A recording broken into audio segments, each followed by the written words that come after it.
तद्वायो तद् चन्द्रमा तदेव शुक्रं तद् ब्रह्म तदेव शुक्रं तद् ब्रह्म तापः स प्रजापतिः तापः स प्रजापतिः। ओम। प्रस्तुत मंत्र यजुर्वेद के 32वें अध्याय से लिया गया है, उसका ये पहला मंत्र है। और इस मंत्र के अंतर्गत बताया गया है कि वह ब्रह्म कैसा है, तो कहा तद वह ब्रह्म कैसा है। वह शब्द जो है वो ब्रह्म के लिए है, तो कहा वह एव वह ही अग्नि है। अग्नि है मतलब ईश्वर का एक नाम अग्नि भी है। तो ईश्वर के एक नाम अग्नि के आधार पर भी अग्नि एक ऋषि का भी नाम है, और अग्नि इस अग्नि को भी कहते हैं जिसमें अभी हमने यज्ञ किया है। अग्निदेव हम सूर्य को भी कहते हैं, जिसके कारण से सारा ताप मिल रहा है, प्रकाश मिल रहा है हमको, और मार्ग राह भी पता चलती है, जिसके कारण बहुत सारे उससे हमें फायदे हैं। और उसी अग्नि, और उसको अग्नि क्यों कहा गया, अगर मन में ये प्रश्न आता है ईश्वर को, तो क्योंकि वह ज्ञानाग्नि है, अर्थात वो ज्ञान की अग्नि है, ज्ञानवान है, इसीलिए उसका एक नाम अग्नि है। जो ज्ञान होता है वो क्या करता है, जो ज्ञान होता है वो व्यक्ति का मार्ग प्रशस्त करता है। तो इस मंत्र के भीतर परमेश्वर के ऐसे नाम बताए गए हैं जब जो जिन नामों को देख करके सुन करके लोगों को भ्रांति हो जाती है कि बोले परमेश्वर का नाम अग्नि कैसे है। यहाँ कहा जा रहा है कि परमेश्वर का नाम अग्नि है। बोले कैसे है ये अग्नि, बोले इसलिए ये अग्नि है क्योंकि ये हमारा मार्ग प्रशस्त करता है ईश्वर।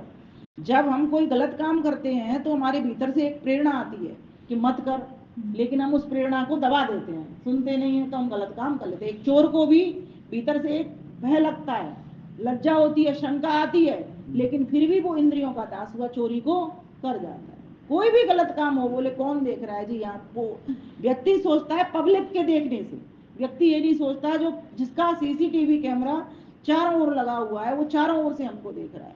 उसकी एक आंख नहीं है, हम तो एक आंख है तो एक आंख को ऐसे घुमाएंगे तो देखेंगे, लेकिन उसकी तो लाख आंख से देख रहा है हमें देखने वाला। मेरे दाता के दरबार में सब लोगों का खाता, भजन गाते हैं ना, तो कहा वो परमेश्वर कैसा है, वो हमारा मार्गदर्शक है, वो ज्ञान दे रहा है हमको, प्रतिक्षण ज्ञान दे रहा है। और हमारे शरीर की भी अगर हम अवस्था को देखें तो यहाँ भी ज्ञान दे रहा है। वो बाल सफेद हो गए, समझो कि अब तो थोड़े से भजन में लग जाओ, कमर टेढ़ी हो गई अब तो लग जाओ भजन में। लेकिन ये व्यक्ति है जो इतना चालाक है, ये कभी भी इस चीज में नहीं लगता, ये उस चीज में लगता है जो इसको सामने दिखाई दे रही है। पता है कि ये मेरे लिए नुकसानदायक है, लेकिन फिर भी मन को चला करके वहां तक पहुंच जाता है। तो यहाँ बताया गया कि वो परमेश्वर जो प्रतिक्षण आपको संदेश देता है, निर्देश देता है, अंदर ही अंदर आपको सब कुछ बताए चला जा रहा है, उस प्रभु को आप अनसुनी मत करो।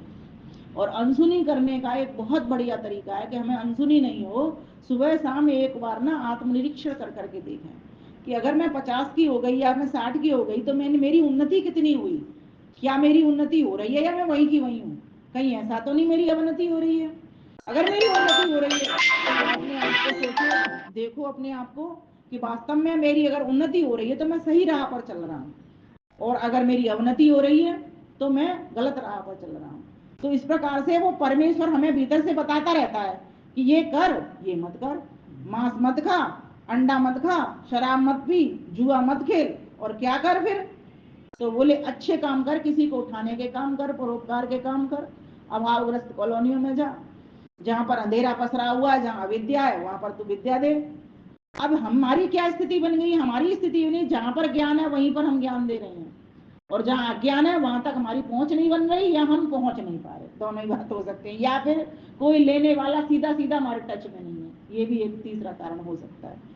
तो कहा गया वो परमेश्वर जो प्रतिक्षण आपको अलार्म बजा बजा कर बना कह रहा है कि अब तो मुझे देख, मैं कब से तुझसे बिछड़ा हुआ हूँ, कम से कम इस मनुष्य की गाड़ी में तो देख ले, ये पशु पक्षी की गाड़ी नहीं है, ये मनुष्य की गाड़ी है, इसीलिए मैंने तुझे ये मनुष्य की गाड़ी दी कि तू इसमें मेरा भजन कर पाए, तू हवन कर पाए, तू मुझसे लगन लगा पाए, तू मुझ में मगन हो पाए, है ना।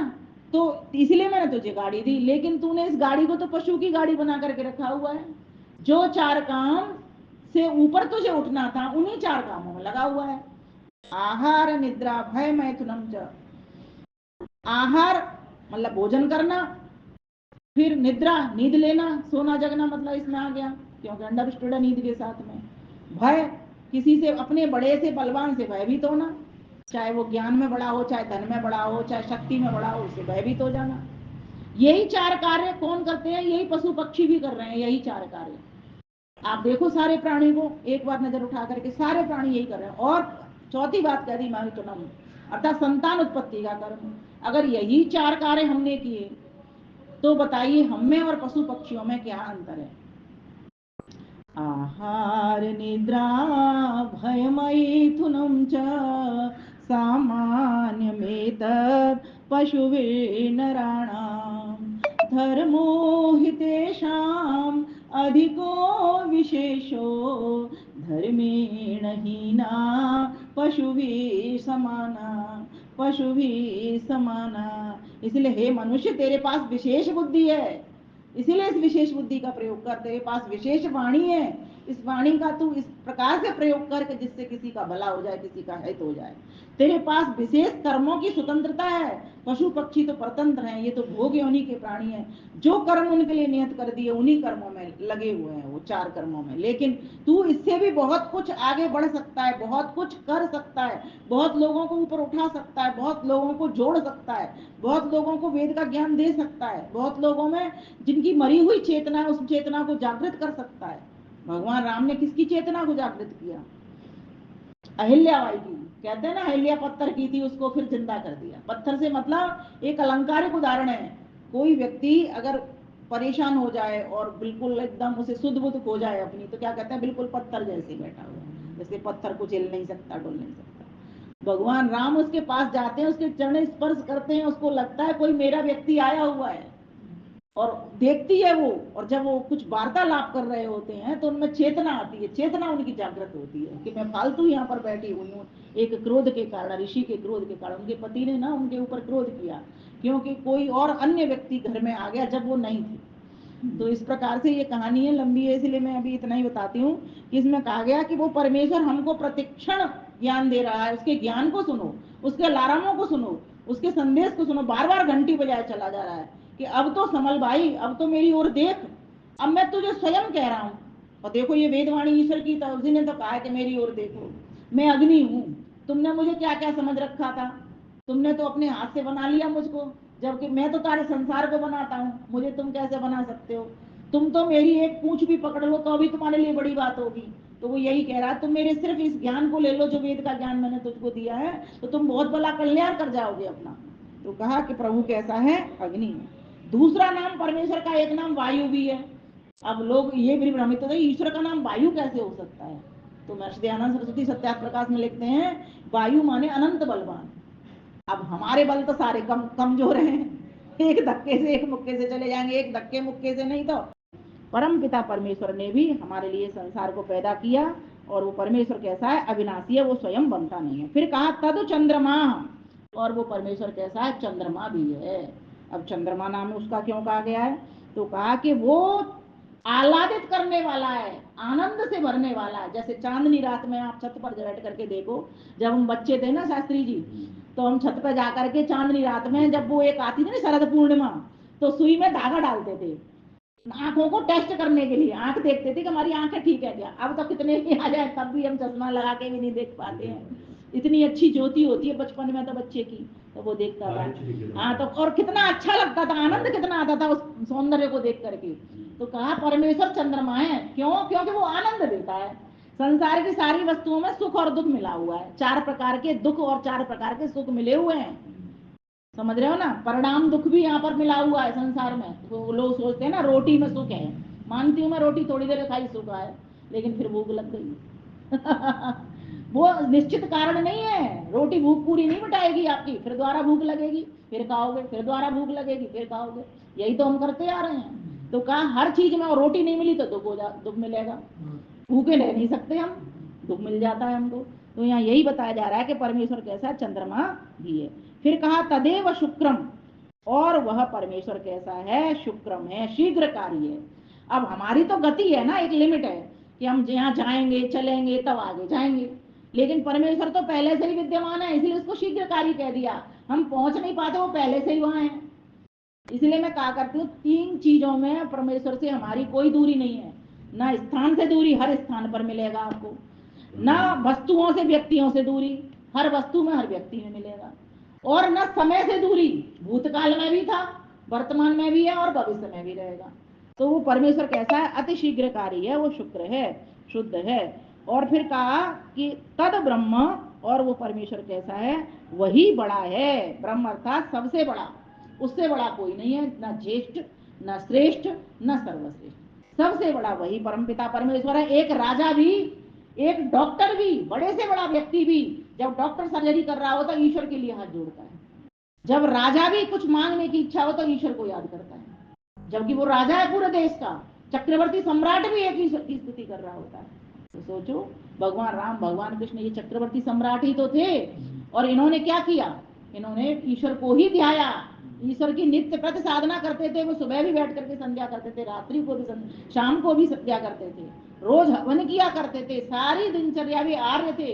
इसीलिए इस आर्यावर्त को वास्तव में उन्होंने जब तक वो थे आर्य बनाए रखा। तो यहाँ पर बताया जा रहा है कि परम पिता परमेश्वर कैसे हैं? शुक्र भी हैं, तो वो ब्रह्म उनका बड़ा नाम है, क्योंकि वो सब जगह पर हैं, हम तो छोटे से हैं, एक देशी हैं, वो परमेश्वर सर्वदेशीय सर्वव्यापक है, हर जगह पर है, हर वस्तु में, हर समय में।